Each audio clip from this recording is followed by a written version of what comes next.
Lighting in here. Let's get this bad boy started. Let's do it. How to negotiate the deal. That's right. Rob, are you looking for deals? I'm looking for deals. I'm always looking for deals, man. Everybody's looking for deals, right? That's right. No, you're not. You're not looking for deals, Rob. You've never found a deal. You've never. You're renovating right now. I tell you what we're renovating right now. We're renovating a property that we bought from what? From my network. Yes. And who owned it? I don't know who owned it. A real live motivated seller owned it. Oh, right? Got it. I have never in my life just been driving around and found a deal, right? That's kind of a misconception. And I think it's an important point to make, because I think when you make the distinction of what you're really looking for, it changes your mindset, right? Mm-hmm. And I think we'll talk about that as we kind of get through it, and the types of people that we want to be in conversations with, and hopefully it will start to become clear. But we call this negotiating the deal, and everybody says they want a deal. But what we mean is we want to be in conversations with motivated sellers, offer a solution to their problem. And that is how we find opportunities, by being the right solution for someone's problem. So got it. That's the topic. That's what we're going to talk about. That's the topic. And you're Mark Beckett, my brother from another mother. Right. Business partner for the last 11 years. Uh-huh. And I met you in this room 11 years ago. That's right. Right. 11 years and a few deals ago, a few motivated sellers ago. I flip houses, you sell them. That's right. And Danielle works with our investor crew. She knows the language, right? Danielle, what are you up to? So I help run the investor division of the CAZA Group. So that's how I work with both Rob and Mark. I work with a lot of distressed sellers, actually. So this conversation and some of the language and, the art of negotiating the deal really has to do with solving a problem, because at the end of the day, both parties need to agree. So if you cannot figure out how to solve those problems for both parties to make it worthwhile for everybody so everyone can win, you're not going to get there. And often it's going to require like a team and other people. So I'm really excited to share at least what I've been able to do for years. Why you should listen to anything I say. Here's, I guess, a 2-second blurb. I've been in real estate for about 10 years. I started in New York City. I've always really focused on working with investors, and I've also trained hundreds and hundreds of agents in the DMV and New York area on how to work with distressed sellers and buy and sell real estate creatively, and negotiate at the highest level possible. So even if you are negotiating for yourself, or if you're a wholesaler looking to be creative and working with a distressed seller, it's all the same principle. It's all the same language. So I'm really excited to share what I have and learn from you guys and what you've done, especially Jad. You've done like 50 deals in the last year. I'd love to know how you talk to those sellers. So I'm really excited about tonight. Cool. That's who we are. Who are you?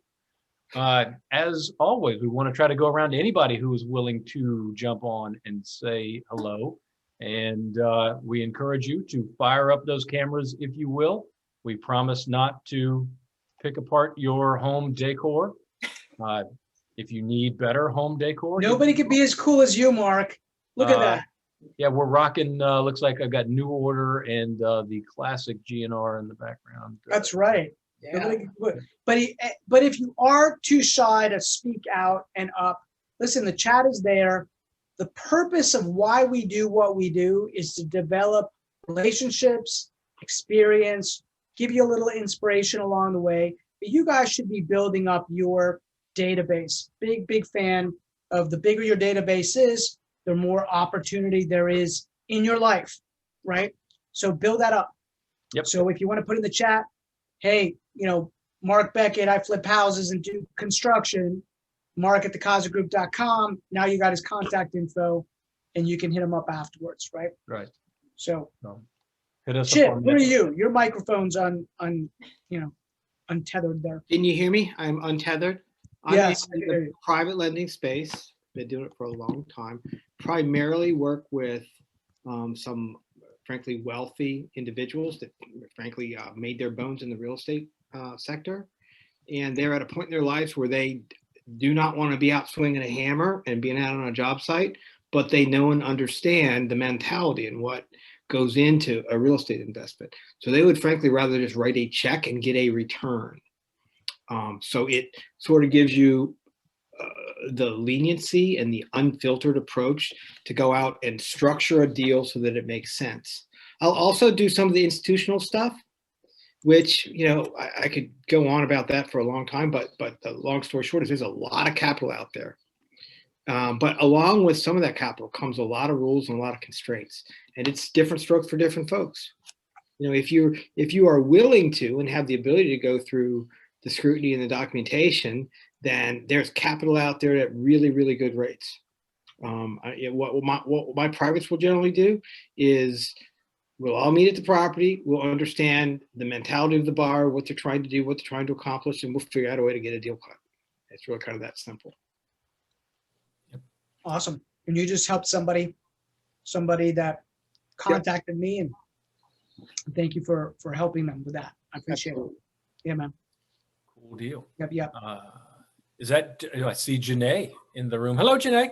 Oh, hey guys, I'm Janae Noble. I'm an investor, realtor out in Athens, Georgia, retired here from Southern California. I've been investing since the 70s and a grid chapter leader. And I'm here to network with you folks. And if there's an interest in a lower cost market like Athens or anywhere in Georgia provides for you folks up in those wealthier areas around DC and Virginia, happy to help you. And I'm here to learn also from everybody else in the room. So Yeah, that's awesome. Yeah, the ability to have a Sherpa, a guide in another market that understands that market, super widely valuable for those that want to venture out.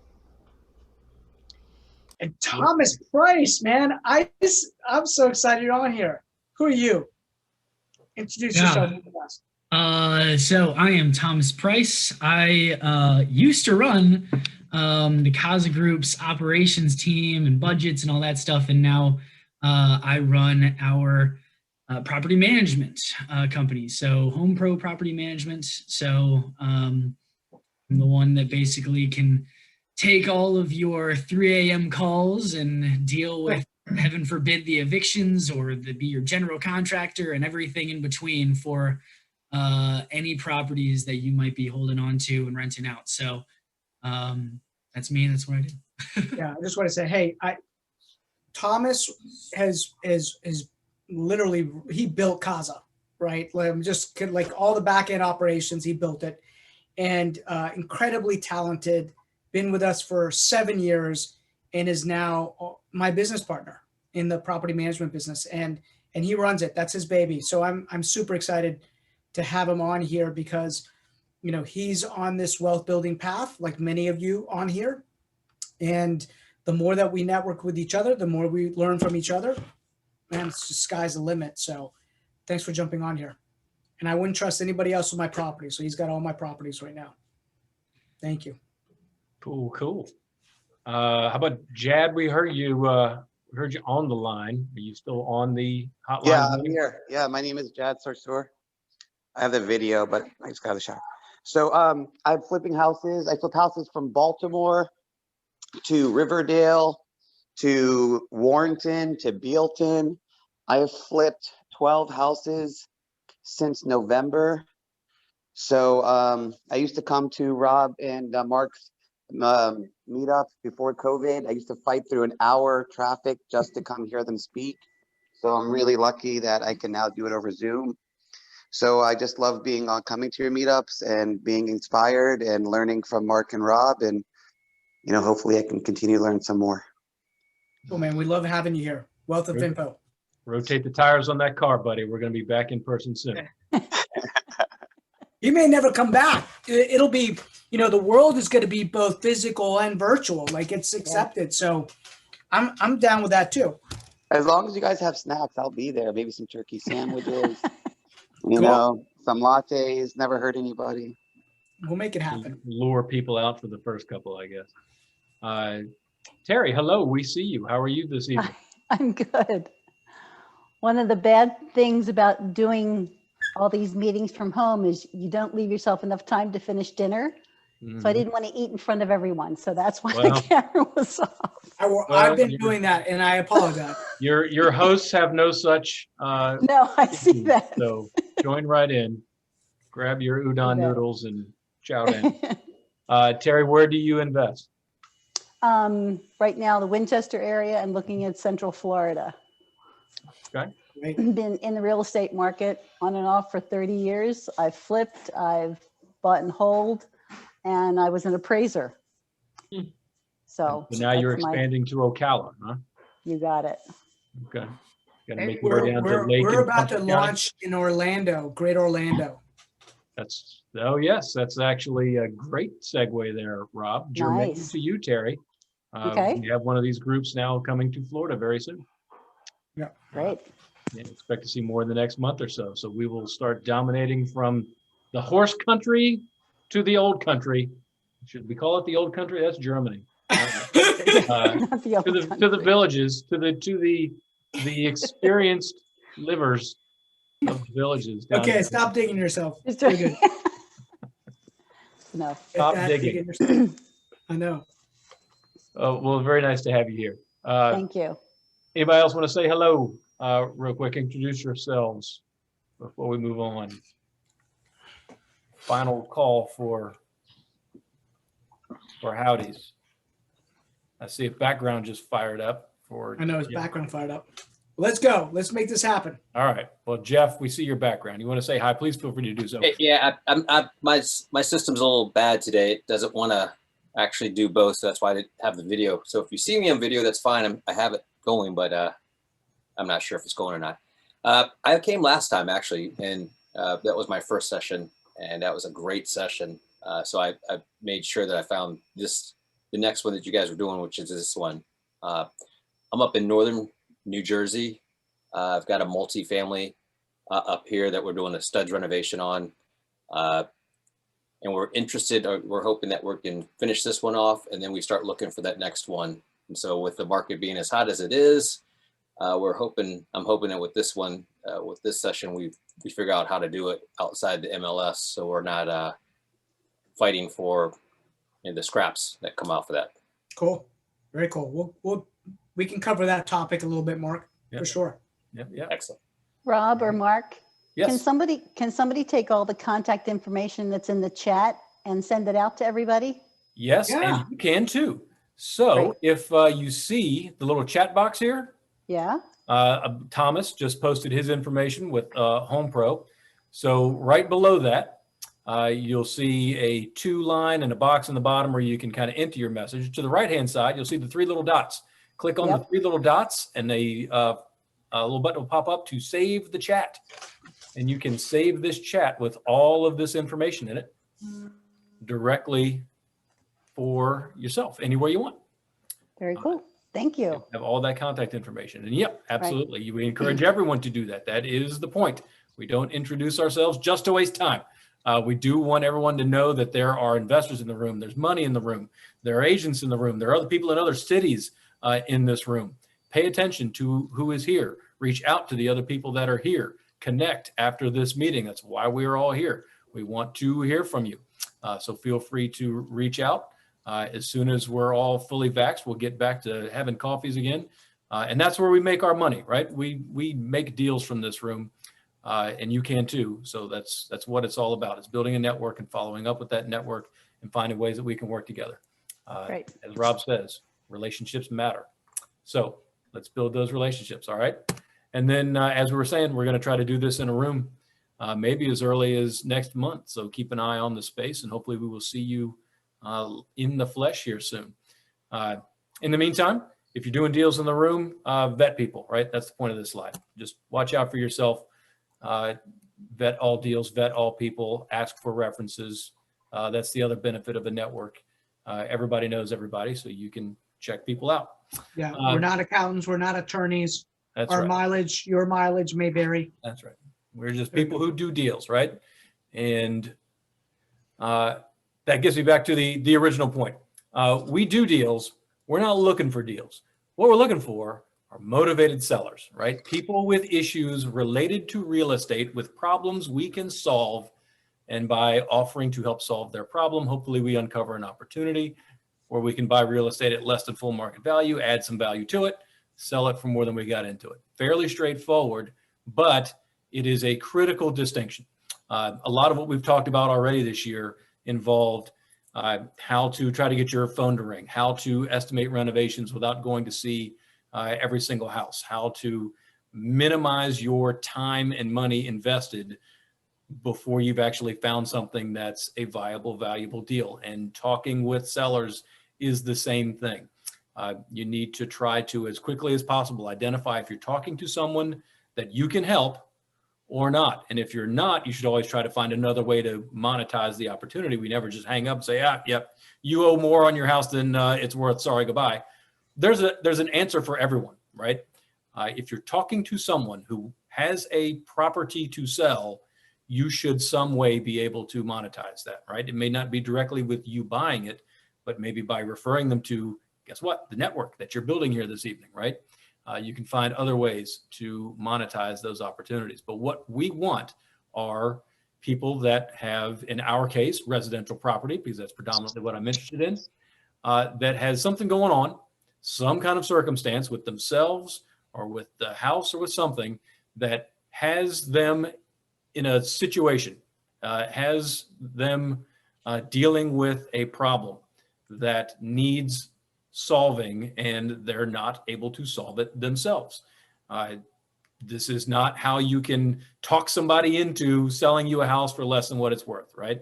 I'm not aware of any way to do that. What I do know is there are things that people say and there are ways that people act when they are motivated. And if you can pick up on those signals and know what that sounds like, you'll know when you do need to focus more on this one particular conversation that you may be having, and try to find out where that problem is that you can solve. And then by solving someone's problem, you get yourself an opportunity. So what motivates people then is what we're talking about, right? Yeah. We're looking for motivations, we're looking for problems. Go ahead, Rob. Yeah, I was just gonna say, we're in the, as Danielle was talking about this earlier, she's probably one of the most creative minds when I've talked to her about creating win-win solutions. Like, she's very creative about that. So we are in the problem-solving business, right? Well, we're in the marketing business. First and foremost, you got to find a deal. We're in the marketing business. Let's just do that. Know that, put that out there. But part of that is solving problems. The majority of that solving problems. So you have to be able to solve their problems. And that's what we're going to go over tonight, is the different conversations, what to say, what not to say. And you know, how do you really just help move people forward, right? That's if that's the spirit, if that's your intent, if that's what you're trying to do, it comes out and you're going to convert a lot more sellers, right? So. And you say that a lot, Rob, the moving people forward.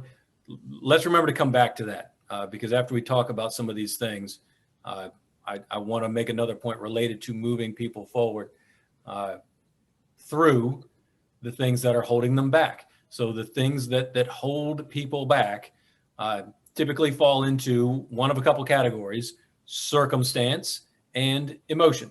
So we'll get into the detail of each, but circumstances that would motivate a seller, or a issue that could be in the life of a seller that you would be helping to solve, could be related to property condition.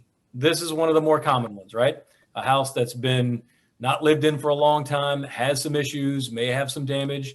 By the way, keep in mind that as we're describing these people, we're describing these situations, these are also your marketing key terms, right? This is what we're looking for. So if you have ways that you can find the properties that you know have fire and water and structural damage, or if you're driving for dollars, you're looking for houses with the hole in the roof and the gutters falling off and the abandoned car in the driveway, look for the physical signs that might lead you to a person that is dealing with that particular circumstance. So the one that's most obvious, the house is in rough shape. Most of our houses are in pretty bad shape. Not always, but that's one of the most common. Unsellable. No one but a seller could or would want to buy it. In this market, in this area where we are in Northern Virginia, everything is sellable, right? There is no such thing as unsellable property. But the owner may think it's unsellable. That's what's important. They believe that no one but a cash buyer is going to be interested in it. That's where the opportunity lies. We all know, as normal, rational people, I could put an ad in the paper right now for a piece of real estate and get 100 people to call me.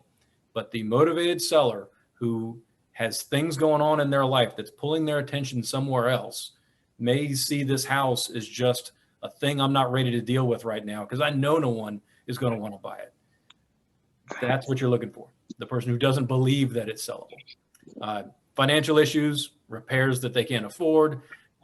They've been relocated voluntarily or not, or moved and thought that they'd be able to sell the house quickly and overpriced it, didn't sell, didn't like the condition, something happened, house didn't sell. Now they have 2 mortgages. That's something that motivates people.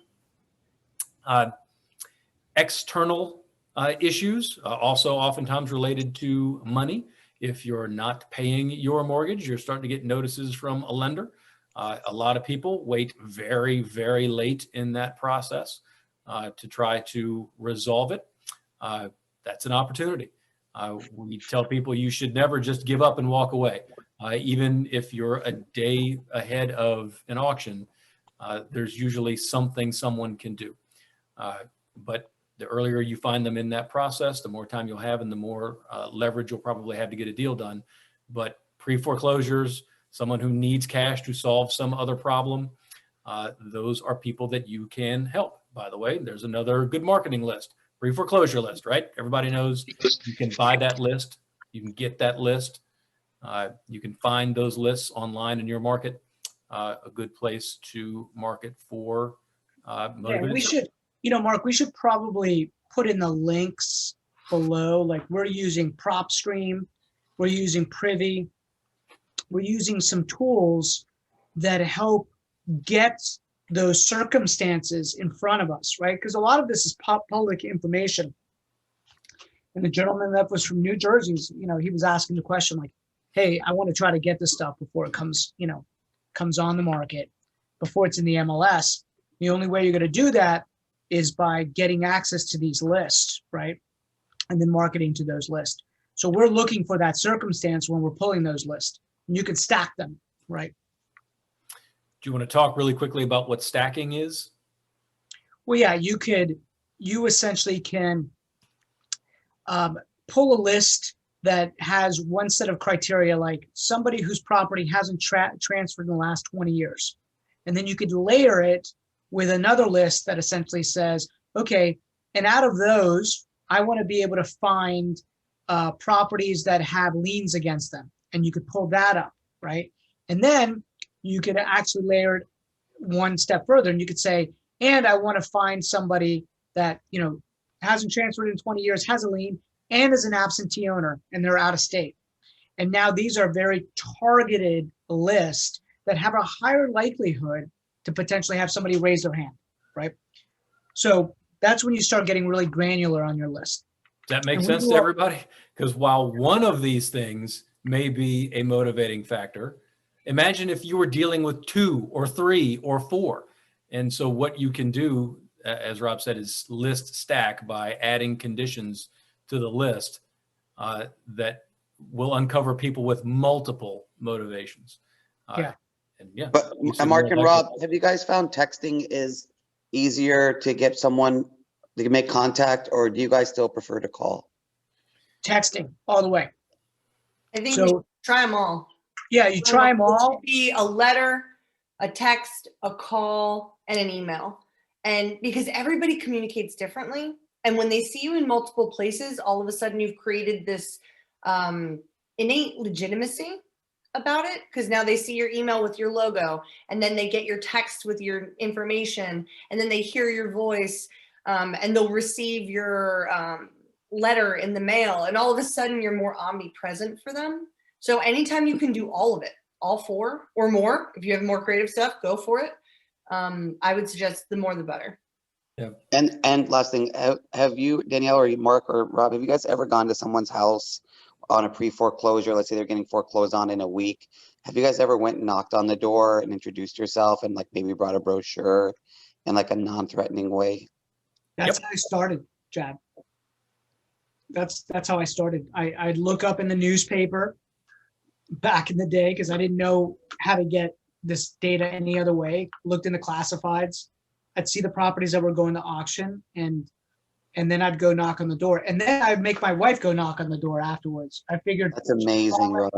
it was a lot less threatening than me, and we'd put the baby in the backpack. So Yeah. But Jack, and just Would can I you just have Rob, the one more question? non-threatening- Oh, sorry, go.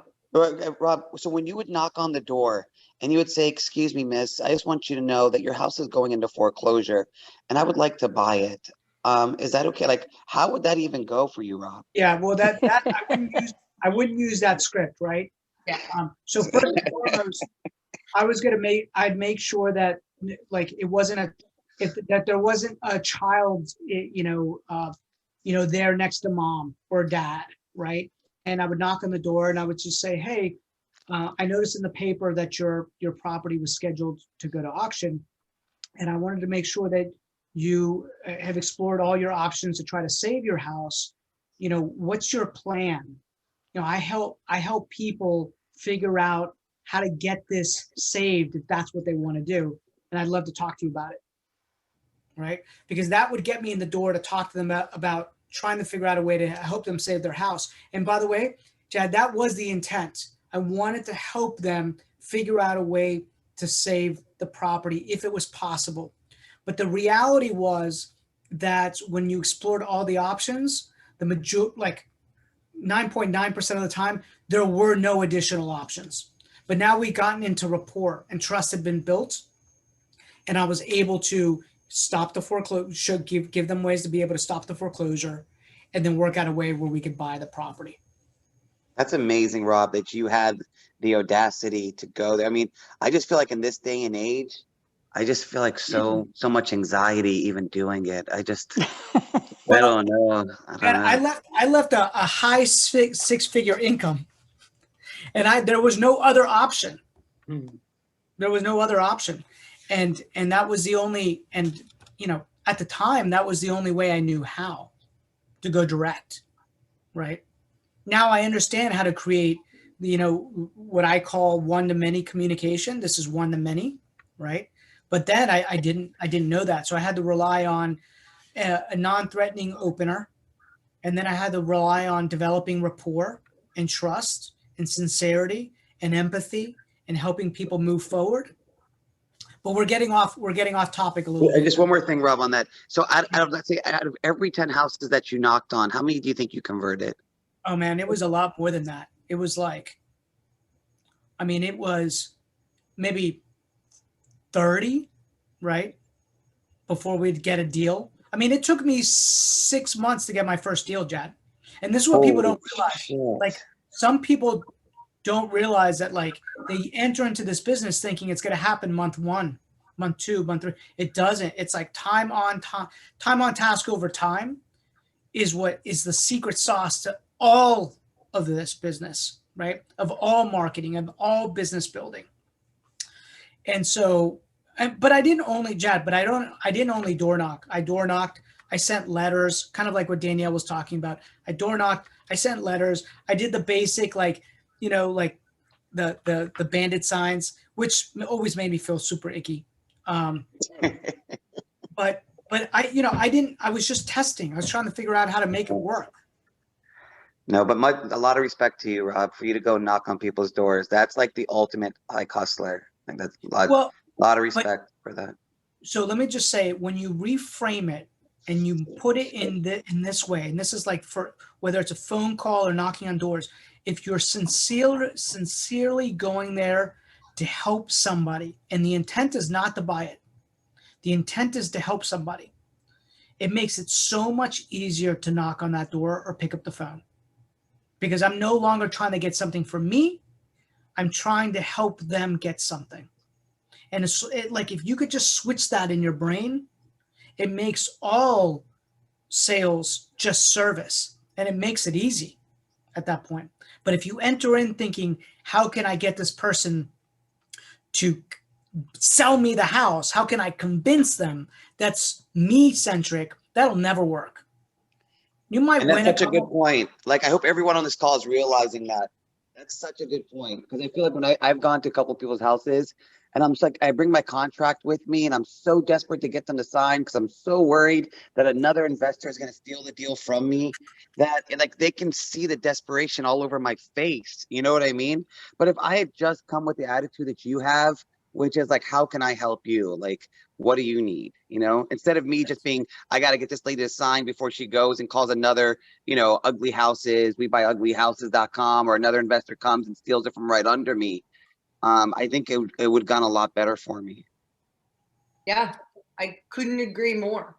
And the thing is, Jad, you're doing that from like the investor perspective, but the same thing happens if you're an agent going on a listing for any seller, really. It's the same kind of idea. I've heard some people call it commission breath. It's the same thing. When you're not authentic and sincere with helping people, they're gonna see through it, or they're just not gonna feel like a good connection with you and want to work with you.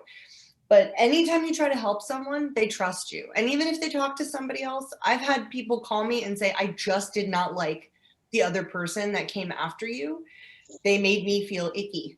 I don't trust them. You were honest with me, and I'd rather work with you even if I make less money. So yeah, I think that'll be a huge tip for your business. Hey, Rob, could you clarify? You said stop the foreclosure, like you're helping them stop the foreclosure. How exactly were you? Because I've went and looked at properties where, they're in that state. Sure. And usually that's like, if from where I was here, like they're saying, hey, we're going to put together a deal and we'll talk to the bank, right? Is that what you mean? Or were you actually saying like you're going to help them, like, like a contract where they pay off their debt so they can, stay there? Or So there's a couple ways to do it, right? If they were a day away from going into foreclosure, there was no way I was going to be able to talk to the bank to stop it. There wasn't, right? But what they could do as an option, and I would tell them this is just an option to buy time, is that they could go to the courthouse and file bankruptcy and not follow through with it, but just file, and it stops it right then and there on that day, that morning of, right? And so that was a way to get another 30 to 45 days, right? If I had longer than that, if I had 20 to 30 days, then I could try to negotiate with the bank directly to stop it. That's how we could do it in Virginia, by the way.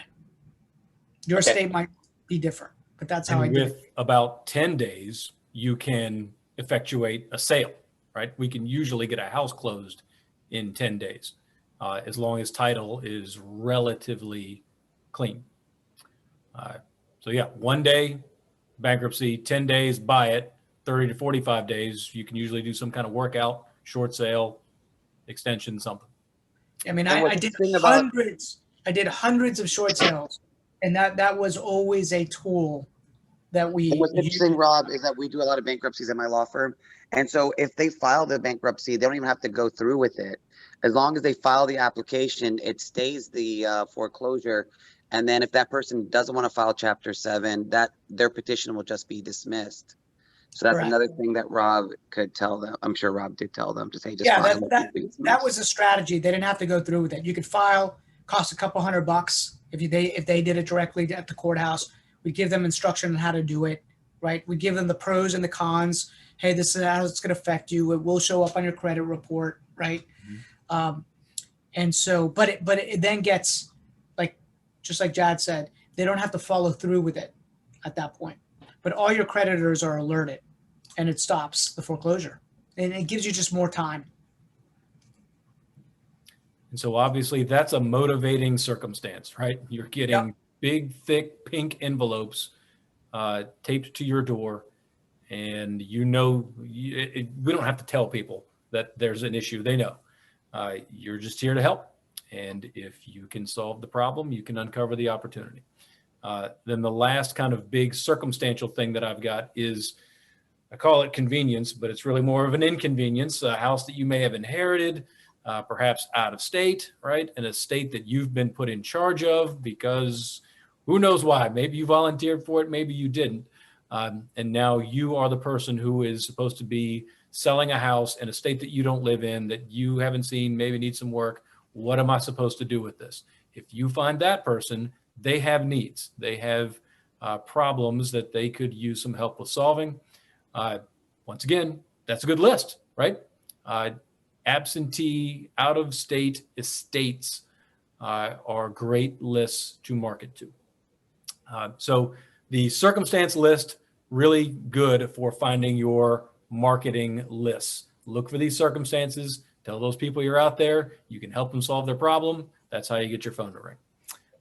So that's what we're looking for in the way of circumstance. And then emotion, this is one Rob's got some good stories for. But these are the circumstances where people have fallen out of love with this house for some reason, right? Living in it for a long time, never made any repairs. They know it's in pretty rough shape, but have no desire whatsoever to fix it up at all. Maybe they're embarrassed of this property even. We've only got a few people on here, but this is where when we get back in a full room, I'll say, show of hands, who's been in a hoarder house before? It's a thing. It's real. It's a very real situation. And it is something that the people who own those properties are most times really embarrassed about. They understand there's something here that's not right, and they don't know what to do about it. They are literally trapped in this home physically, mentally, emotionally, and need help. That is a condition that you can hopefully, potentially help with. This is the whole, Mark, helping people move forward piece. Right. Right. Yep. Where there's a lot of people that have these anchors, emotional anchors, and you have to help them get past these problems. And as Danielle was saying, this business is about solving those problems in a creative way that helps them move forward, right? We're in the problem-solving business. This emotion piece is where empathy is key, right? When you go direct to the consumer, you have to have some serious EQ in order to help them move forward. Mm-hmm. And really just, you got to just care for their outcome, right? And then they'll know. My advice about that is more about, it's not the words you say, it's the emotions you convey. Right. So back to emotional, other emotional stressors could include a divorce situation, those estates again, right? And bad rental properties. Thomas can maybe tell us about any landlords he knows that maybe aren't enjoying having their rental property anymore. They are tired of dealing with tenants who don't pay, or toilets that always leak, or houses that seem to always need more work. These things are stressful, right? So we offer a path forward, a way forward, a way to kind of get unstuck and unburdened by whatever it is that's going on with this property that has you stuck, that has you kind of weighed down by it. Mark, I have, Thomas is helping me with somebody that's, she's $12,000 behind, right, on a property, COVID related. And there is now hope for landlords and for tenants that you can prove that they were impacted by COVID, and there was financial hardship that's there. Mm-hmm. And there's an application that the agent can make, or the owner can make on behalf of the tenant. And there's just some basic documentation. So I'm walking through that right now with Thomas, and I want that solved for both her and us, right? And yeah. So luckily I'm not a motivated seller, but if I had 10 of those, I would be, right? So you're working with the tenant on that, right? Correct. Have you been in any communication with the landlord? I am the landlord. Oh, you are the landlord. I'm the landlord. I'm in daily communication with him. Well, I will send you a postcard, buddy. Any other landlords out there or anyone else that we know of here, obviously we're not talking actual names. Has anyone seen any of this COVID related stress in the marketplace for a foreclosure that couldn't happen, an eviction that has been forestalled that may be coming? I don't have any personal. I have one that's stories pretty there. unique. Because the fear that the landlord has, from my experience, isn't actually it's not really based on evidence. The fear is he wants to sell his property, and the fear is that the lease turned over to a month over month, and he's afraid the person's going to squat and not get out and then stop paying and all this stuff. And he is afraid to have the conversation. So obviously that's where I'm jumping in and helping him have the conversation, simply because he is afraid that they are going to bail or basically just start squatting in his house, so he won't be able to sell or collect rent, which is interesting because he, for instance, doesn't have evidence. But I think that's proof that it is with people mentally, whether there's evidence or not. Mm-hmm. Yeah, fair. He's scared. Yeah. Right. Right. Yeah. That's interesting, because that landlord is actually in a position to raise the rent at any time, any month. He can raise it because it doesn't have a lease in place, and that would be enough motivation to get the tenant to sign a lease if that's what he wants. But I will say you miss a lot of people, a lot of good people, by putting them on a lease. And by having that flexibility of month to month, sometimes you can get people who are shopping for houses that have very good incomes, who are happy to pay high monthly rent. And Janae, what's interesting is that this particular landlord, has some fear, not irrational, like a fear about that this tenant's just not going to pay, right?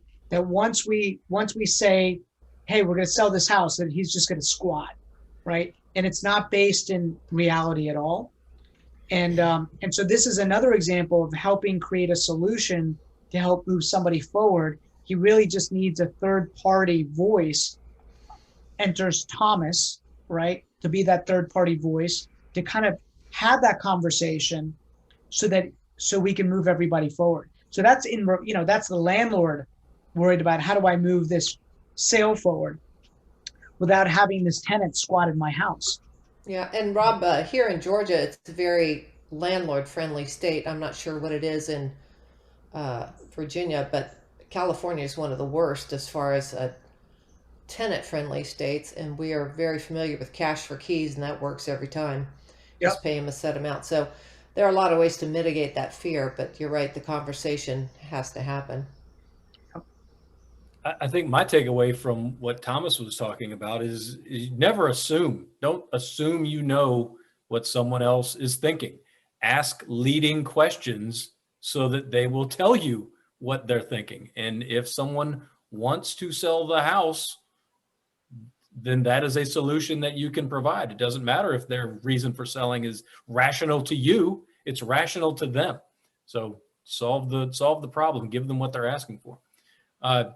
So the summary here, the thought is the seller that's motivated by circumstance needs the house sold. They need this thing out of their life. It is a physical problem, it's a financial problem. The seller motivated by emotion wants to be rid of this house. Two different things. One person needs it, one person wants it. Either way, it's a problem that you can solve. So you just need to figure out which it is, what the problem is, where it lies, and what solution can you bring to the problem. So how do we uncover this, right? What we do is we've decided we're going to market to your absentee landlord and try to find the one that Thomas is talking about, that says, I want to sell this house.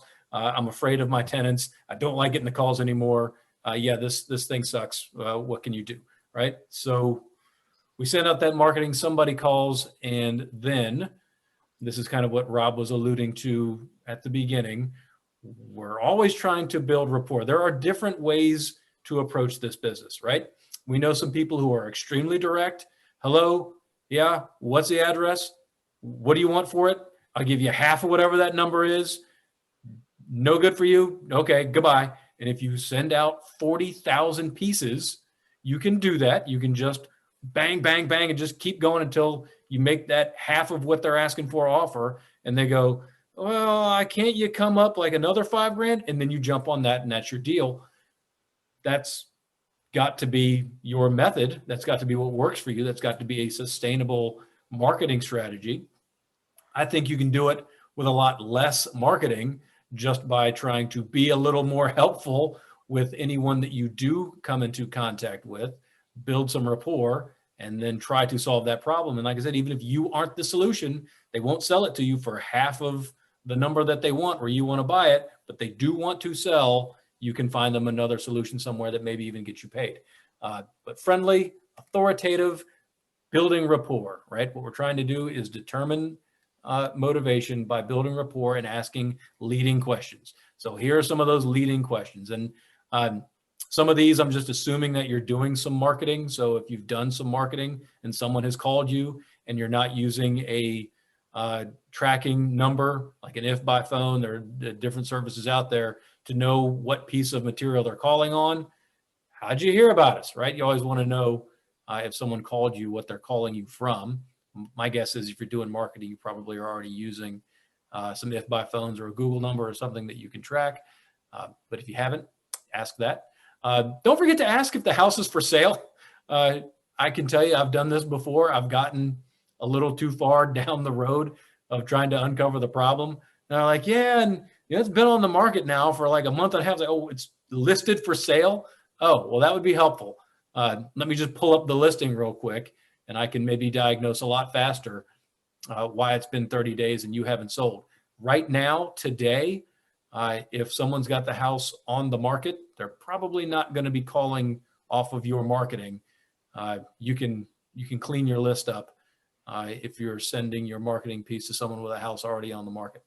The houses that are sitting on the market, Mark, are a good opportunity for those of you that are not licensed or are licensed and are looking to do a personal purchase, because there are MLS guidelines and things like that. I won't dive deep into it, but if you have questions about it, you can go on to the NVAR or GCAR website, whatever makes sense for you. But if you call them directly, because if you've been on the market for 30 days in this market right now, there's something wrong with your price, or your price versus location versus your seasonality. Like something's not adding up, because it sells in under a week when you price it right now. And we know that, at least in our market, in our area, and probably most markets in the country, give or take, a week being the actual days on market.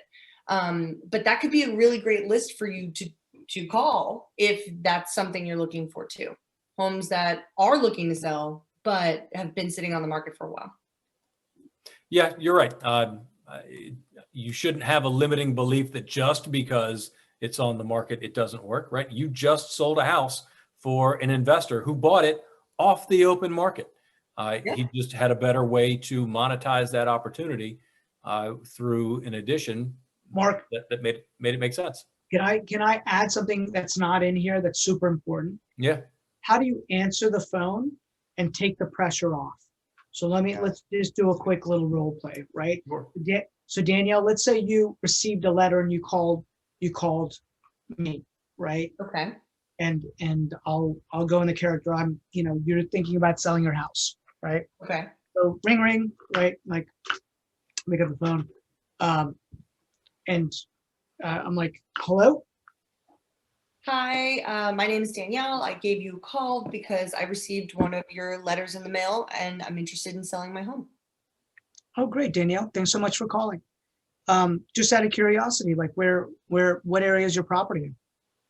I am in Vienna. Wonderful. Now, tell me a little bit about why you might be thinking about selling. Why did you think about calling us? Right now the payments are getting a little much and things have changed because of COVID. So we're thinking about making a move. Got it. Now, I'm not sure I'm the right fit for you, right? Certainly what I'd like to do is just ask you a couple quick questions to figure out whether or not I'm the best solution for you. And certainly if I'm not, I'm happy to just point you in the right direction. So is it okay if I just ask you a couple questions, Danielle, to figure out whether or not I can help you or maybe somebody else can? Is that Sure. okay? Mhm. Awesome. Great. And then I go into these questions, right? And so what I'm doing is I'm taking the pressure off of Danielle from feeling like I'm some person that's going to be like a shark and buy her house. And I'm going to say, I'm going to negative sell it. I'm going to say, hey, Danielle, I may not be the best option for you. I need to ask you some questions to figure out whether or not I'm a good fit. And certainly let's just have a chat, figure that out. And if I'm not, I'm gonna point you, in the right, hopefully at a minimum, point you in the right direction, right?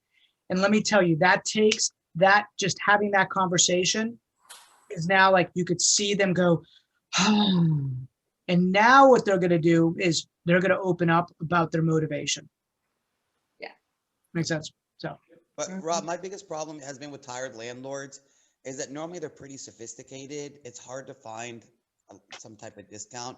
Normally they're like, I'm a real estate investor too. You're not going to try to steal this property from under me. I can just fix it up myself and put it on the market. You know what I mean? What? Like I get that shit. Yeah.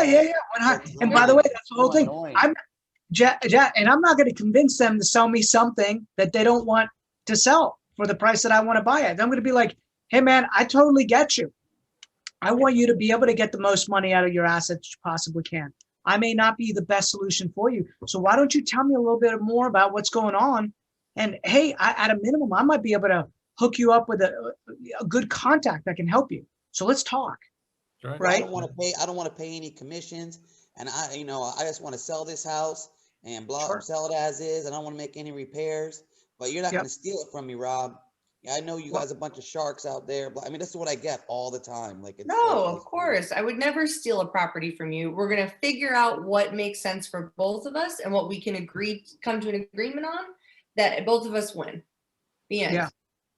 No, the concept of having a property stolen from you, I find the most ridiculous because there's so much paperwork between the initial conversation and the alleged stealing that no one has a property stolen from them, right? There's so much to discuss and to agree. It's, hey, let's see if we can work together. And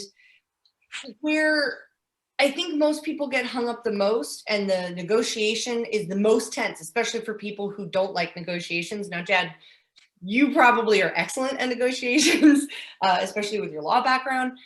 I look at I had to really train myself mindset wise to look at negotiations as not a negative thing, as a conversation where I have an opportunity to help people and creatively problem solve, which is my favorite thing to do. So when someone starts to get combative and they're like, oh, you can't steal this house from me. I'm not going to sell it for less than it's worth. Absolutely. I wouldn't want you to do that. Let's talk about what that'll look like. And if I'm the right fit for you, like Rob was saying, great. If I'm not, I'd love to still help you by referring you to somebody who you could get help from. Like, it sounds like the price that you want is more retail versus wholesale. Like, we're both investors. I'm looking for more wholesale prices. Why don't I refer you to my friend Danielle, who's an agent? She specializes in working with investors, and she might be able to get you a retail price for your property. How does that sound? And now you just help somebody, or at least you disarmed them. And they might be like, oh, I don't want to pay commissions. I don't want to do that. You could run numbers for them and say, well, if you paid 2 realtors 6%, that's what this amount would be. I'm, negotiating with you about 4% less than that.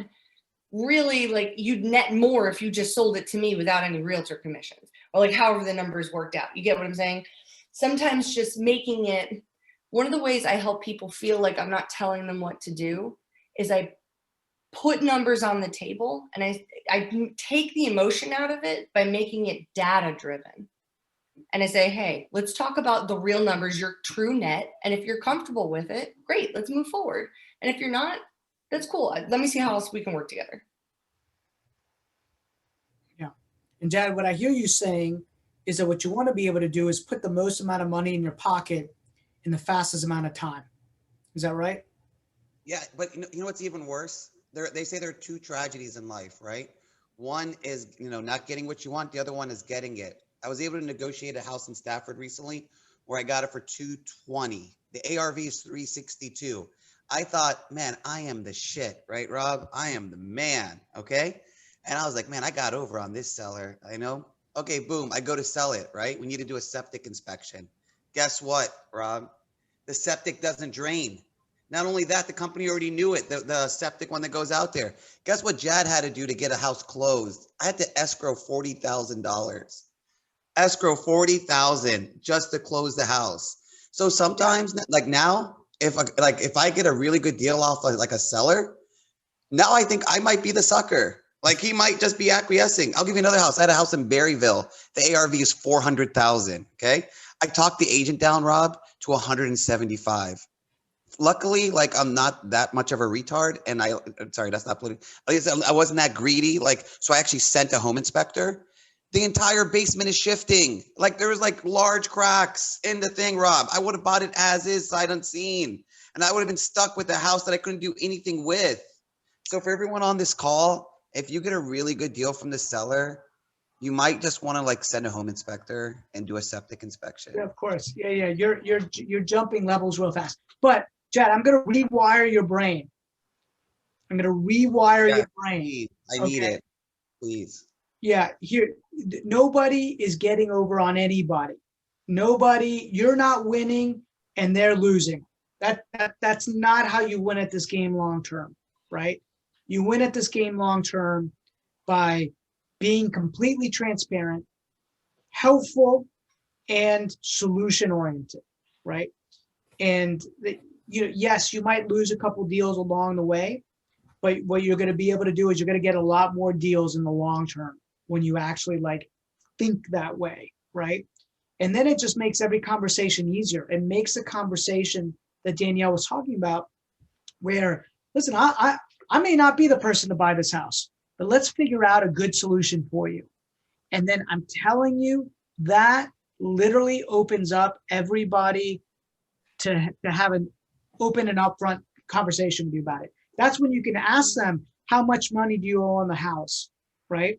That's when you can ask them these questions that sometimes people they don't have the right bedside manner. They go straight into those questions without having developed some kind of initial trust, right? So great book, by the way, Never Split the Difference, right? They talk about tactical empathy. Powerful, powerful, powerful. I'm going to recommend everybody read it, listen to it, read it, listen. Chris Voss is amazing at this. FBI profiler whose job was to negotiate terrorists, right? And ransoms. And just a fascinating book, right? Using the right anchors, using tactical empathy. Love it. He's got a master class too, with that master class app. And I watched that as well as I've read the book, and it's fantastic. It makes even more sense when you can see him do it, at least for me. I'm a learner like that. I'll let you know how this month goes, but because I'm a trained killer, Rob. All I do is kill, kill, kill. So I know. Dad, you may want to find a partner to be the good cop to your bad cop. Yeah, like I've done that before. I've been the good cop where, when I was first getting into sales and not as confident closing, I went with, a bad cop. I went with a strong closer, someone who I kind of thought was too harsh, but got me to be a little more assertive. But I calmed them down where there were people calling in and being like, this person, they're so rude. And like, they made me feel terrible. Like I calmed them down. I was like, well, let's talk about how we can help. Let's talk about creative solutions, that kind of stuff. You may be a good cop. I think it's his attorney coming out negotiating these things. Like, gotta go straight for it. Sure. Great book, by the way. So there was something else to say about. I'm sorry, I can't remember now. You're gonna. All right. Well, if you remember how to split the difference, jump back in. Okay. But the questions on the left-hand side are kind of your rapport building, general information. Tell me about the house. What do you like about it? What don't you like about it? What worked? What doesn't? That kind of thing, right? Questions on the right are the ones where you're actually going to start determining if there is some real motivation. The one at the top, I think, is still kind of just a more of a leading, like, what would you do? What would you do to bring this house to full market value? By the way, if they say, well, it's already at full market value, the house is great. Okay, well, so why did you call today? Or by then, if you've asked that at the beginning, you go back to, okay, well then, so the house is in good condition. But as you said at the beginning of this conversation, you live in California, the house is in Northern Virginia. You think it's in pretty good shape, but you don't know what to do with it. No problem. We buy houses in any condition. We can help with that. But what would you do to get it to full market value implies that it needs something and that it is not at full market value now. So you're getting the person to say, well, actually, yeah, it's got mold in the basement. The heater hasn't worked in 4 years. I haven't lived in there for 5 years. You probably need to do a lot of work. No problem. We buy houses in any condition, right? Is the mortgage current? Wait for an answer. If not, what's the status? Have you started to receive any letters from the lender? Have you received a notice of foreclosure? Do you have a date that we need to take action by? A person who is in that situation will give you the answer. Well, yeah, actually, I got the letter here. It says the foreclosure is on April 30th. Okay, well, it's the 6th. That's fine. We still have plenty of time to find a solution here. Let's figure it out. Are there any liens or judgments that need to be paid on the house? Wait for an answer. Well, yeah, I've got a tax lien on it. I've got to pay $40,000 to the state of Virginia. That's fine. We can work those out. We buy houses that have liens all the time. We get all of those things paid. We can negotiate sometimes with the people that are owed money to. We did a deal one time in DC that I think had 3 mortgages and an unpaid car lien for the car that was in a shed in the backyard that the guy had been hiding from the bank apparently for like 2 years. And we negotiated like 2 of those liens down and 2 of them got paid off. Liens and judgments are obviously big motivators and issues. Mark, and the good news is they can be negotiated. So, Mark, can I say something real quick? Because I know that you're not being literal here, but I don't want people to think that you're asking a question and then telling them that you could solve it. When you ask the question, you take in the information, right? So just out of curiosity, Danielle, do you have any liens that you're behind on, right? She'll give me an answer. I'll go, okay. And, do you have a first and a second or just a first, right? And I'm just data gathering this whole time.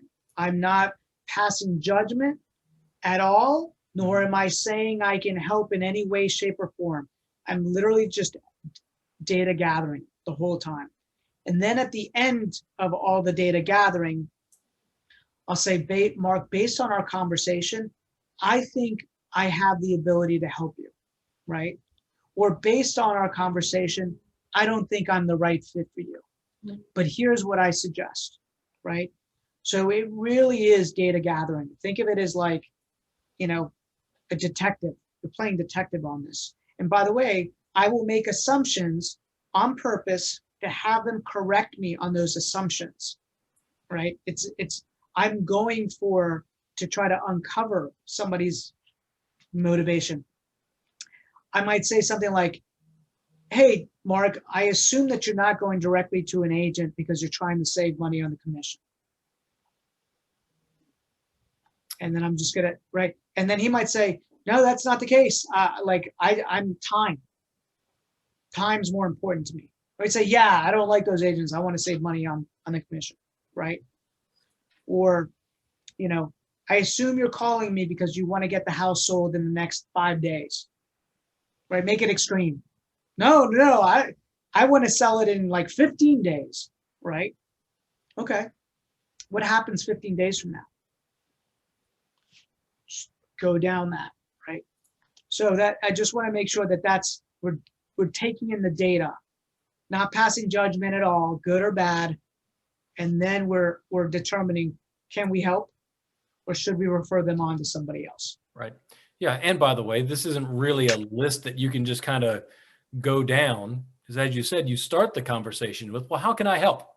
Why have you called today? You may end up talking about all the stuff on the right-hand side before you talk about any of the stuff on the left-hand side of this sheet of questions, right? In fact, the answers you get on the right-hand side may completely negate needing to know half of the stuff on the left-hand side, right? Really, we're looking for uncovering the motivation. So just what you said, Rob, leading questions, changing assumptions, negative selling, whatever it is that you're employing to try to get them to tell you what the actual issue is, what action they need to take, by when, and what is their stress point, what is their problem that you're going to solve, is what you're trying to uncover. So, And by the way, don't let no scare you. That's when the real discussion starts. Starts at no. Yep. Right. Speaking of which, then here's one that we get no to a lot. How much are you asking? Well, I don't know. How much are you offering? Well, how much are you asking? Right. So that brings us to, how do we get to something? How much are you asking? I don't know. How much are you offering? Well, we find most people have a number in mind. And if I'm going to be able to help you, I need to know if we're of at least remotely similar mind on what this house might be worth. So you've lived in it, you said, for how long? You've owned it for how long? Or you, whatever information you got about how long they've been in this property. I'm assuming you had something in mind. And I don't know if the person is motivated, and I think this should probably be its own slide. If the person you're talking to is truly motivated by something, by a circumstance, by an emotion, by whatever, you will get these answers. If you're having to fight and you're in a back and forth of, well, what are you asking? Well, what are you paying? Well, what are you asking? They're not motivated, right? That's the other answer for Jad when you're talking to these landlords. They're not motivated. That's okay. You're not going to be able to help every single person that you talk to by buying the house. You may need to offer them another solution. I'm not going to try to debate this person into giving me what it is I am looking for. I'm trying to figure out what you are wanting and then determining if I can give it to you or if I can refer you to someone else who can give you the thing that you want. So yeah. The answer to, well, how much are you offering is, we find most people have a number in mind when they call us. You had said whatever. You've said that you've inherited. You've said that it's going to go to auction. You've said whatever. What do you think is going to solve that problem for you? What price solves that problem for you? And then they give you a price, at least something. And so that gets Rob back to your point about anchoring. If you can get the number from the other person first, that is an anchor of they're at least starting here. So I know I don't have to assume that we're going to start way up here. They may not be down here where I want to be, but if I know where they are, I can react from there, right? Yeah, Mark. I mean, listen. If somebody could come in and make you an all-cash offer, non-contingent, close at whatever time's convenient for you, what number are you looking for out of the sale of your home? Right. What price are you looking for?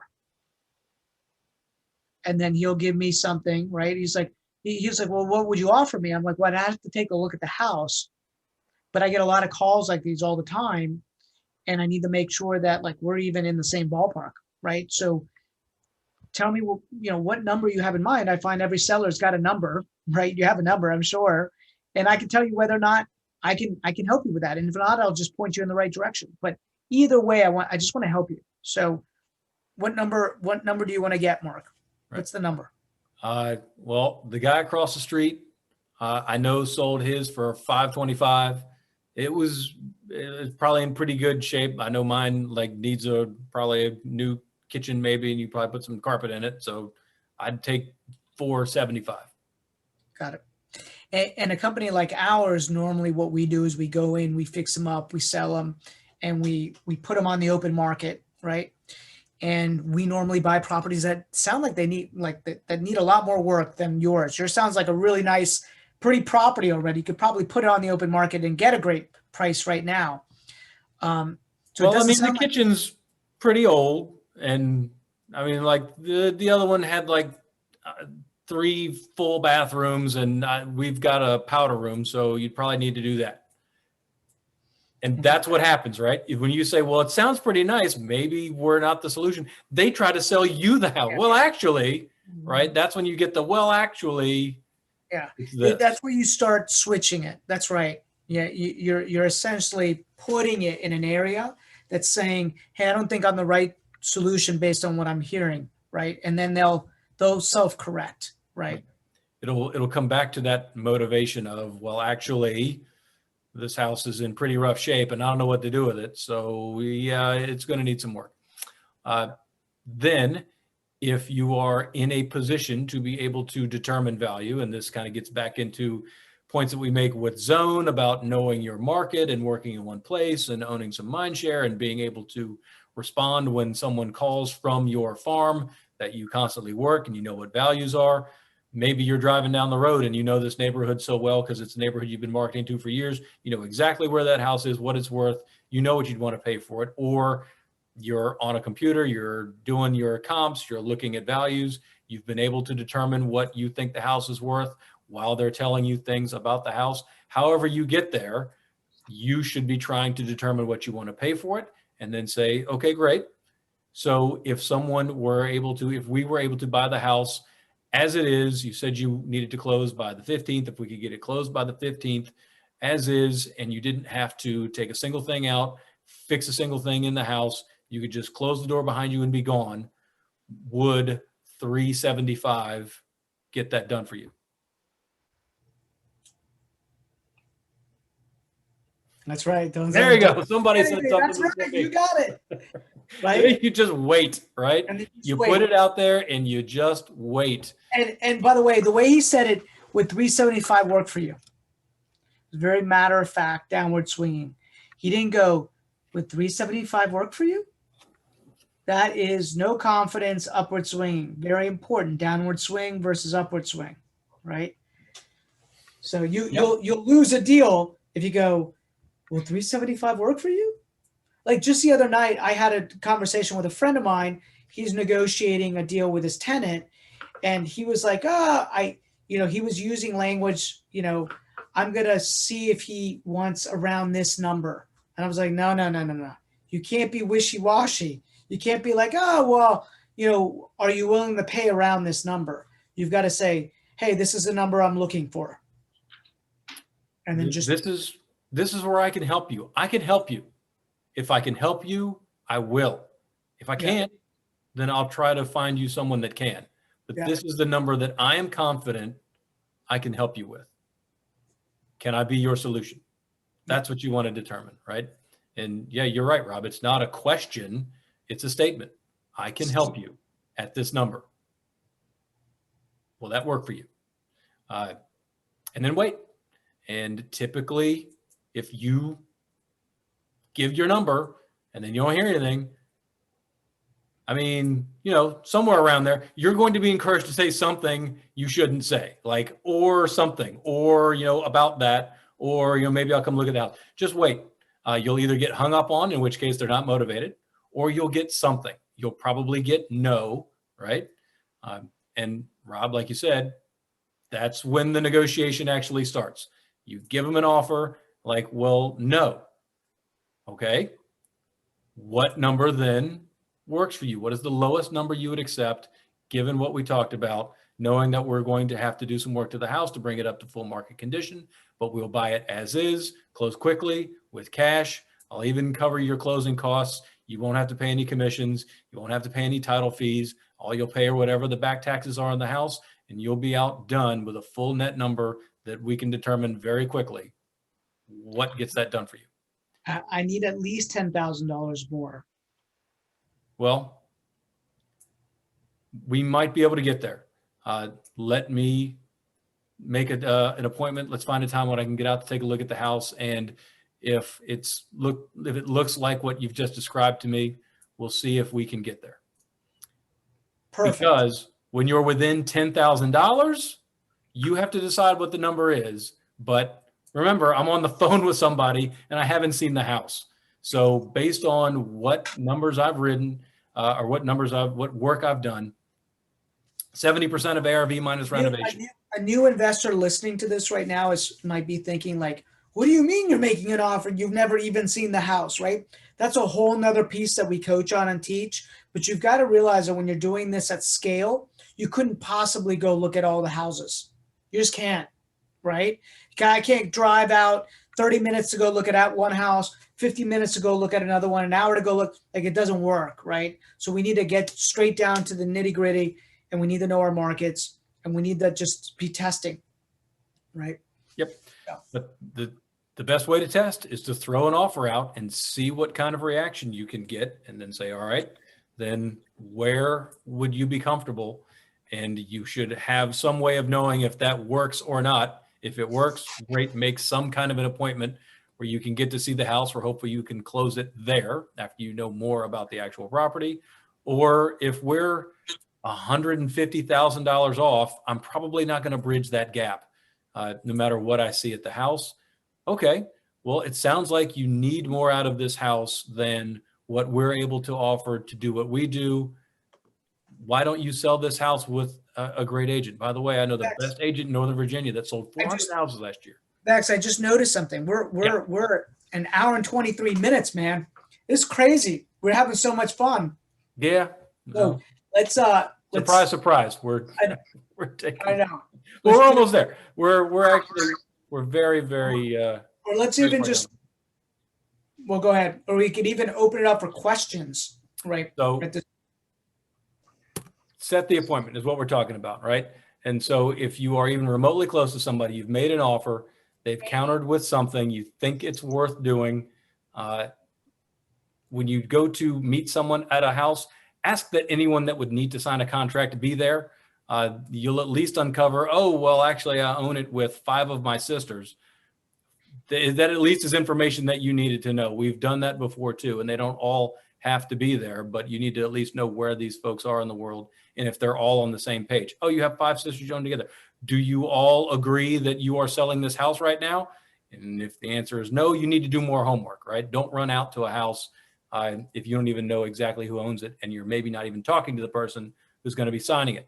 So estate, ask if they're the personal rep, if they have the authority to sign stuff. Do you want to talk about any of these things, Richie Rob? and I went down to DC. We had 7 heirs. I think it was, oh man, I forget where it was, but we were negotiating with 7 heirs and they were not in agreement. My favorite story of yours, Robin, actually gets back to emotion and motivation, about the house you bought in Cumberland, with like that was basically more of a kennel than it was a house, right? Yeah. What'd those people tell you when you? I mean, yeah, these people had not let the dog. They had essentially designated a room in the house to be the potty room for the dogs. So instead of letting the dogs out of the house, they just put them into this one particular room. The house smelled like complete urine and everything. It was pretty bad. I sent my wife in there with the appraiser, and then she called me afterwards and she's like, "You didn't warn me," and I was like, "I'm sorry." But the gist of it was, when she asked me what I wanted, what I was going to do with the house, I told her, "Listen, I'm going to fix up the house. It's going to look gorgeous. You can come and look at it afterwards, like, and I want you to." And she said, "You should just burn it. You should just burn the house." I mean, that's what she said to me at settlement. You should just burn the house, right? And so that's the whole.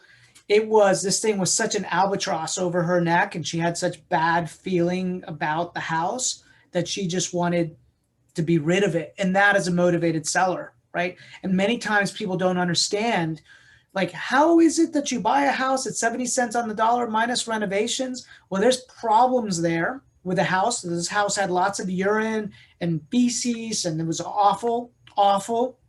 And there was this emotional baggage that she was just like, burn the house, right?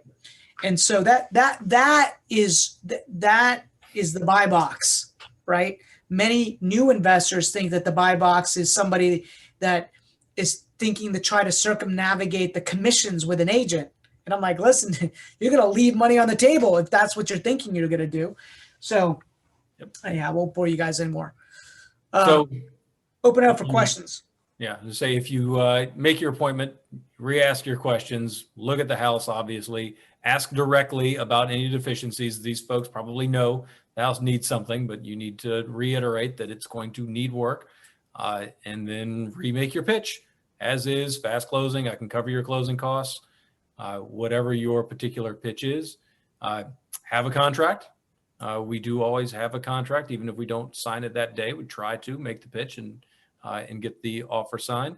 I would say really though, maybe only about half of the time do we get the offer signed on the very first appointment, which would kind of get me back to my other big point about kind of building rapport and solving problems.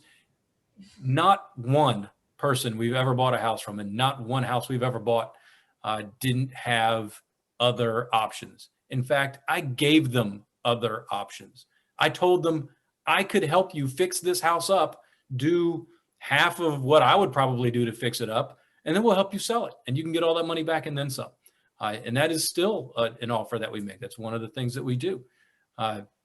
Everyone has chosen the option of cash as is, problem solved closing, because it's what worked for them. I don't assume. I try to solve the problem and give them Part options. of our value proposition is that many years ago, we decided that we were going to give people options. We didn't want to be the investor to come in and just make you one offer.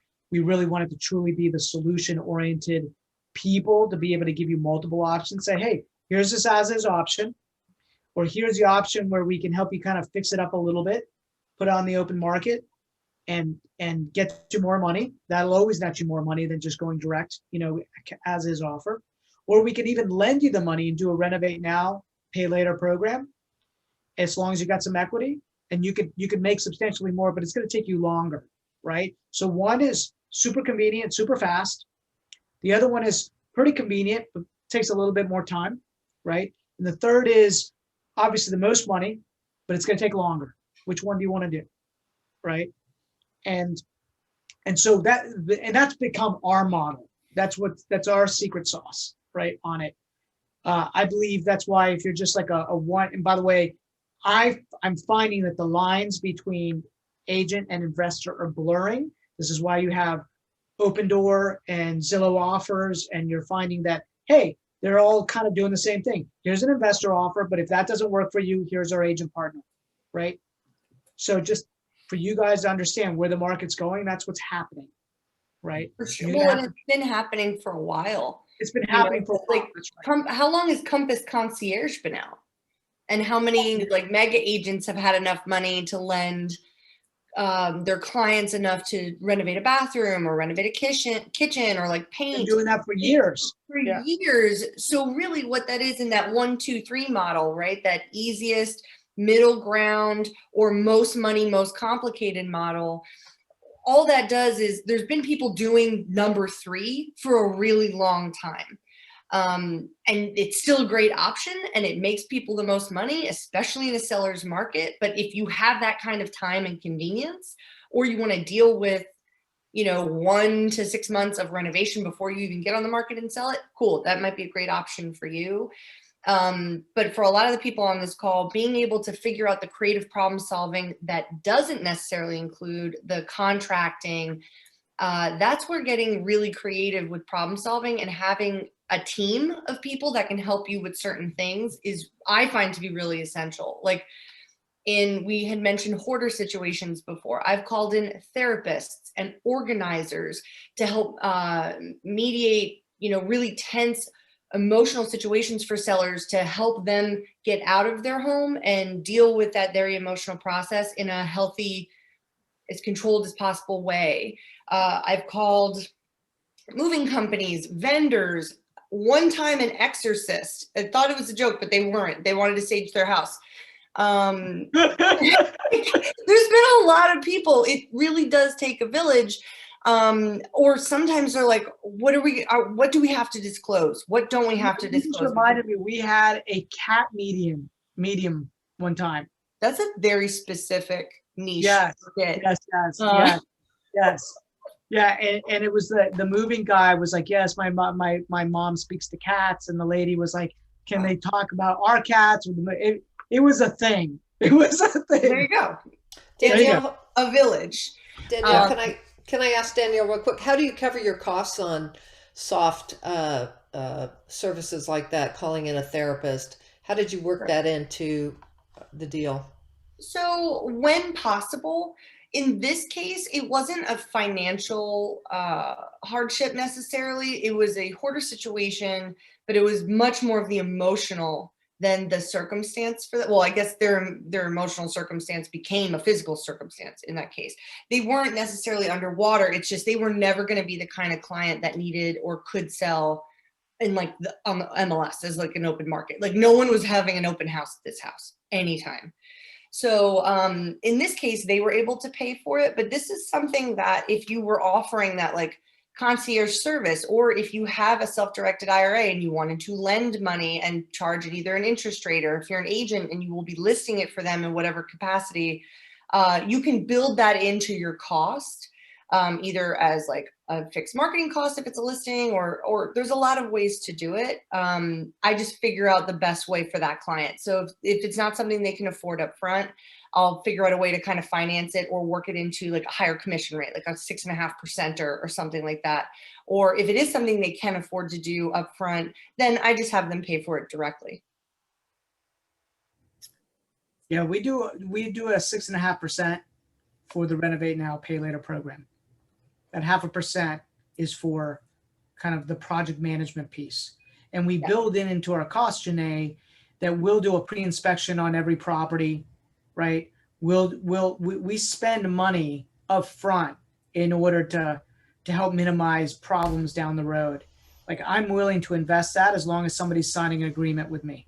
Right. And Rob, is that enough to cover the renovation, the rent at 6.5%, or do you split the equity with what you recover after the expense that went into the There's also a reinvestment? 10% charge on the loan. So say they borrowed $50,000 for renovation, there'd be a $5,000 charge on top of that as well. Okay. Did I do the math right? Yeah. Well, Janae, so we'll actually, you can't charge interest on it, right? That's, you start slippery slope on that. So we'll charge a 0% interest, but we'll charge 0.5% on the commission, right? So I'm actually getting paid for my money, meaning I'm just collecting it a different way. Okay. Does that make sense? Yeah. So I might do Why half a- can't you Like charge an interest? Exorcist, and there's a lot of other stuff. Maybe we're bumping this up to 7. Like you kind of figure out what your fixed costs are going to be, and then figure out an agreeable commission to cover it all. Rob, why can't you charge interest? Bobby, because I'm an agent and I don't want to have that 2-part to it. I could have Mark charge the interest on the money if he lends the money, but I'm not going to. I'm going to charge. Okay. Hey, by the way, It's Bobby, a separate role. It's so good to see you here, brother. It's been a long time, many years. Been a minute. It's been a minute. It has been a while. Happy to be here. Yeah, 1031, Bobby Levinson. That's his area of expertise. That's right. Yeah, so different roles, Bobby. If I was just a pure investor, I could charge on the money for sure, right?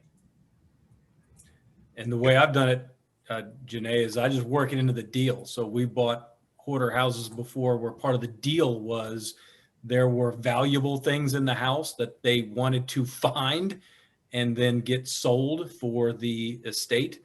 So I just had to figure out what it was going to cost to get the house cleaned out. First, I just said, I can do it. What do you need? Well, what we need is this whole house cleaned out. It was about 15, 40-yard dumpsters. And it was going to cost me like $12,000-ish. So I just worked that into the deal. I can do it. Here's my price. And if you accept the deal, I will bring guys and dumpsters and hazmat suits, and we will go through all of this stuff and we will help you find the stuff. And that's exactly what we did. And there weren't that many people offering that assistance. So that got us that deal. Yeah, that's huge. Solve the problem. Solve the problem. Mm-hmm. So And you were going to have to clean it out anyway. we're going to have to clean it out Somebody anyway. was going to have to clean it out. That's right. It was going to get cleaned out one way or the other. So Yeah. we just worked it into the deal. Then the last 2 things here that I would just advise you to do if you're getting your deal worked out while you're there is get a key and get a lockbox. Tell them I'm going to put a lockbox on the front door if it's all right. I need contractors to come back and start looking at things and measuring things and pulling on permits. And I may have a partner come by and look at it with me. It takes a village to do these deals, right? I've got partners. They want to check things out with me. So I'll let you know if we need to come back, and then explain that maybe you won't be at the closing. In fact, these days, I don't even say partner. I just say, by the way, you're going to be able to reach me. We'll talk to you on the phone, but we won't be at a traditional closing. We don't do that anymore. It's a new era. You don't have to go anywhere. You tell us where you want the paperwork and where you want the money, and this will get done. Those last two things are, of course, for wholesaling. Put a lockbox on the house. You can get back in there. You can show it to somebody else if you're going to wholesale in the deal, and explain that you've got business partners, and it may end up being somebody else that you see at a closing if there is one, but don't worry about it. We're going to make it super easy for you. It'll be super convenient, and then leave it at that. And then if the name changes because you sold the deal to somebody else, they won't be surprised by it. But again, motivated seller, no problem letting you put a lockbox on the house, and will not care whose name ends up on the ultimate contract or HUD. They just want the house sold. Okay, it's 8:38. It's Yeah. late. This is like one of our traditional back in the old day meetings, right? No. Not the hour-long one. Well, So wait till we're back in person. We're going to go all I night mean, long. we're gonna have to go through, like, I just want to answer questions for people. That's it. Question. So you already had a question. Somebody's asked about if you were starting to wholesale today, what area in Northern Virginia would you target? It's hard to go wrong, honestly. There's buyers for, like, end buyers if you're wholesaling everywhere. It's where can you find the most motivated sellers? Well, no, this is what this is what I would say. We pick an area that typically has like older product homes. So we're proper, like, you're not going to do a new community. Okay, let's just get that straight. Like, that's the extreme. No new communities, because like there's not enough equity built into those. But if you go to neighborhoods that have been around a long time, Arlington, Vienna, Woodbridge, Manassas, Hearn, like these places have been around for a while, right? Product has been built up around them. That's where you want to focus, but you want to pick one place and then, like we say, own that place, know it better than anybody else, right? So Manassas, Herndon, Woodbridge, Arlington, I mean, those are all, just like Danielle said, there's deals everywhere. You just got to pick a place and then know it better than anybody else. Be the scout. Being too scattered is not really going to get you. You really want to go an inch wide and a mile deep on wherever you're going to target. And honestly, if you're going to be wholesaling, you might want to pick a place that you like a little bit, like, or even you enjoy, or you know a lot about it. Like, none of those are requirements, of course, but it helps get you on the phone. It helps get you going and being consistent if you kind of start with something that you either like or know a little bit. Start in your neighborhood, work out from there. Yeah. Well, guys, awesome. Thank you so much for joining us. Right now, there was a couple of things. Jess would be remiss. There is Bex. Yeah. Got a zone, like somebody can download kind of like this playbook that we have. It's really more questions of getting you thinking about like how to build a business, whether it's investment or agent investor business. And there's a free download for it on our Great Investor website. Mark might capture the link, put it below. And then what else? Bex. No, I'm trying to get things fired up here. Where'd it go? My screen working? Yeah, I see it. Share, Something about share. reloading the page. Yeah, I think the page. Rob, we need to find motivated sellers. Without motivated sellers, we have no business. We need to find motivated sellers.